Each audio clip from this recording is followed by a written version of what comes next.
වෙන දෙන්නේ. මේ ඉන්නේ කළු පුතා. ඉතින් මේ කළු පුතා වතුර බොන්න ඇවිල්ලා කුස්සියටම. සූප්පේ මොනවා කියන්නේ? ඊ නැන්ද ඉතින් බොහොම ආදරෙන් දරුවෙක් වගේ බලා ගන්නවා. ඉතින් කළු පුතා.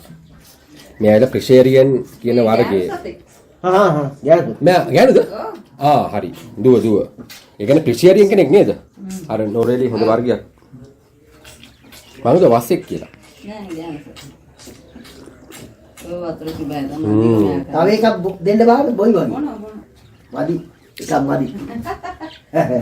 ඔව් දෙයට මම ලීටර් එකමාරක් දෙනවා කිරි. කිරි. ඒත් ඔය වගේ ඔය සූප් පොඩි දේවල් දාලා දෙන්නේ. ඔව් බෝතලේ. අනිත් හරකින් අරගෙන උදේටයි හැන්දෑවට කොන. දවල්ට ඉතින් අමතර මං කැඳ දිදී හිටියේ ඊයේ පෙරේද? ඒක කට මෙයා කරලා මට ඊට පස්සේ පස්සෙන් ඇවිල්ලා කැඳ එපා ගියා.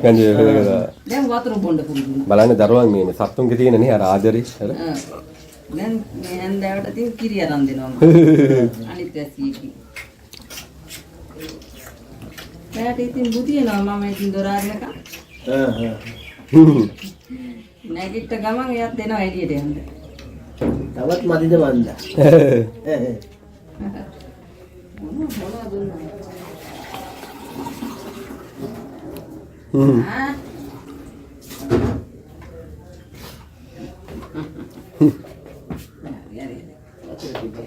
ගොඩක් බිව වතුර නේද? බෝතල් 3ක් බිව්වනේ. වතුරම බඩ කිනිලා.